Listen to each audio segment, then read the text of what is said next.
नमस्कार दोस्तों, आप सभी को देवशयनी एकादशी की हार्दिक शुभकामनाएं। चैनल प्रियंका ज्ञानवर्धन कथा को वीडियो को लाइक करें, चैनल को सब्सक्राइब करें। दोस्तों, आषाढ़ माह के शुक्ल पक्ष की एकादशी को देवशयनी एकादशी कहते हैं। इसके अलावा इसे आषाढ़ी एकादशी, पद्मा एकादशी या हरिशनी एकादशी के नाम से भी जानते हैं। दोस्तों, यह एकादशी बहुत ही खास होती है क्योंकि इस दिन से ही भगवान विष्णु अगले 4 माह के लिए योग निद्रा में चले जाते हैं और सृष्टि के संचार का कार्यभार भगवान शिव जी को सौंप देते हैं। इसी दिन से चातुर्मास का आरंभ हो जाता है। चातुर्मास के लगते ही शुभ और मांगलिक कार्यों में पाबंदी लग जाती है।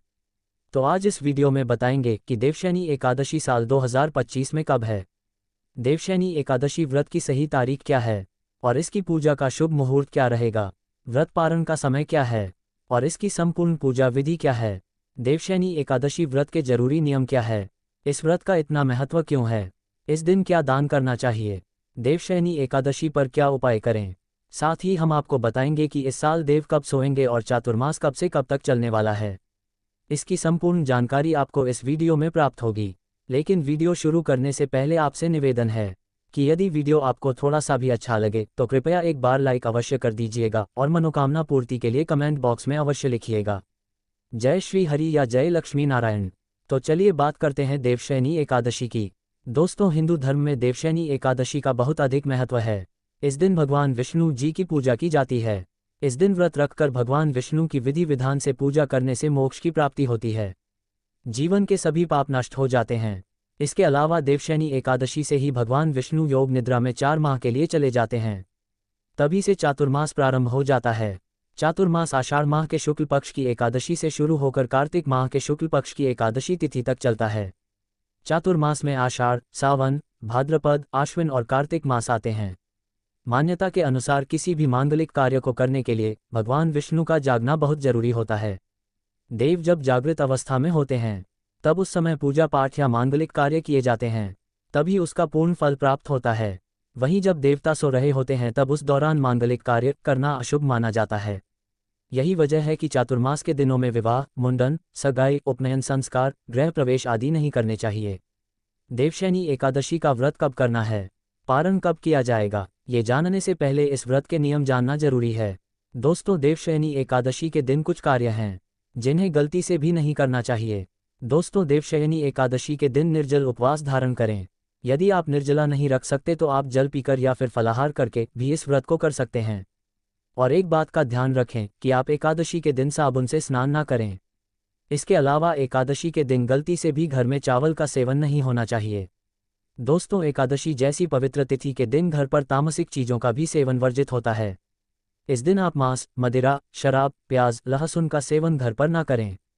दोस्तों, व्रत के साथ दान का भी विशेष महत्व है। ठंडी वस्तुओं जैसे आम, खरबूजा, शरबत, ठंडाई, जल आदि का दान करना शुभ फलदायक माना गया है। इस दिन अन्न, वस्त्र और धन का दान भी उत्तम होता है। और एकादशी के दिन भूलकर भी तुलसी में जल नहीं चढ़ाना चाहिए और इस दिन तुलसी के पत्ते तोड़ने भी नहीं चाहिए। इसके अलावा देवशयनी एकादशी के दिन दातून आदि ना करें, दूसरों की निंदा आदि ना करें। इसके अलावा इस दिन पूर्णतः ब्रह्मचर्य का पालन करें और एकादशी के व्रत के नियमों का पालन आप दशमी तिथि से ही करें। दशमी से लेकर द्वादशी तक पूर्ण ब्रह्मचर्य का पालन करें।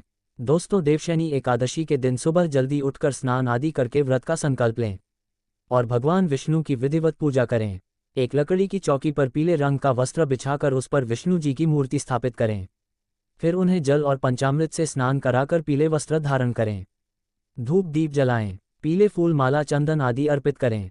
इसके बाद देवशयनी एकादशी की व्रत कथा पढ़ें। अब आरती करके विधिवत पूजा को संपन्न करें। दोस्तों, एकादशी के दिन रात्रि जागरण करना चाहिए। भगवान विष्णु जी का भजन कीर्तन करें। चलिए अब जानते हैं कि देवशयनी एकादशी के व्रत का पारण कब और कैसे करना चाहिए। दोस्तों, देवशयनी एकादशी के व्रत का पारण अगले दिन सुबह यानी द्वादशी को किया जाता है। आप इस दिन सुबह जल्दी उठकर तुलसी जल से स्नान आदि करें और शुभ मुहूर्त में भगवान विष्णु जी का पूजन करें। पूजन करने के बाद किसी ब्राह्मण या गरीब को भोजन आदि कराकर दान दक्षिणा देने के बाद ही अपना व्रत खोलें।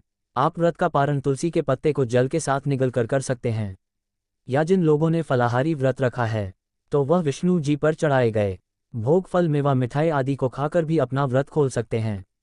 चलिए अब देवशयनी एकादशी के दिन भगवान विष्णु को प्रसन्न करने के खास उपाय जान लें। देवशयनी एकादशी की शाम को तुलसी के पौधे के पास गाय के घी का दीपक जलाने से दरिद्रता दूर होती है और इस दिन किया गया दान कई गुना फल देता है। खासकर पीले रंग के वस्त्र और मिठाइयाँ दान करने से भाग्य बलवान होता है। मान्यता है कि केसर का भोग लगाने से विष्णु जी जल्दी प्रसन्न होते हैं और मनचाही इच्छा पूरी करते हैं।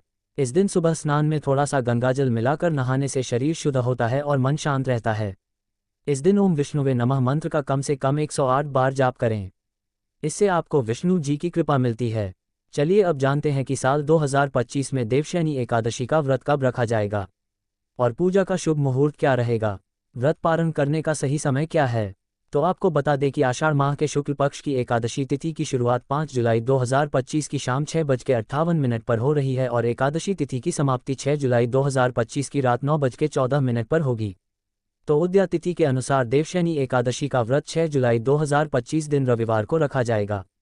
और बात करें पूजा के शुभ मुहूर्त की, तो इस दिन पूजा का शुभ मुहूर्त सुबह 7:13 से लेकर सुबह 10:42 तक रहेगा और देवशयनी एकादशी व्रत का पारण 7 जुलाई 2025 को सुबह 5:29 से लेकर सुबह 8:16 के बीच किया जाएगा। पारण के दिन द्वादशी समाप्त होने का समय 7 जुलाई 2025 की रात 11:10 पर होगा। देवशयनी एकादशी पर साध्य और शुभ योग का निर्माण हो रहा है, साथ ही त्रिपुष्कर योग का संयोग बनेगा। इसके अलावा देवशयनी एकादशी पर रवि योग का भी निर्माण हो रहा है।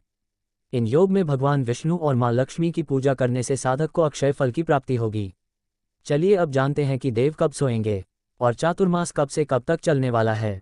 6 जुलाई 2025 को देवशयनी एकादशी के साथ ही चातुर्मास का प्रारंभ हो जाएगा। इस साल चातुर्मास 6 जुलाई 2025 से लेकर 31 अक्टूबर 2025 तक रहेगा। उसके बाद अगले दिन 1 नवंबर को देवोठनी एकादशी होगी, जिसके साथ चातुर्मास का समापन हो जाएगा।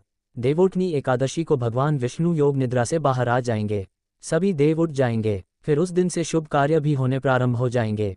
आपको बता दें कि चातुर्मास में आप भूलकर भी यह काम ना करें। चातुर्मास के समय में मुंडन संस्कार, भूमि पूजन और गृह प्रवेश कामों को नहीं करना चाहिए। धार्मिक मान्यता के अनुसार इन कामों को करने से साधक को जीवन में कई तरह की समस्या का सामना करना पड़ता है। साथ ही सगाई और विवाह भी नहीं करना चाहिए। इसके अलावा चातुर्मास में किसी से झूठ नहीं बोलना चाहिए, साथ ही किसी के बारे में गलत ना सोएं। ऐसा माना जाता है कि इन कामों को करने से भगवान विष्णु और मां लक्ष्मी नाराज हो सकती हैं। तो दोस्तों, ये जानकारी आपको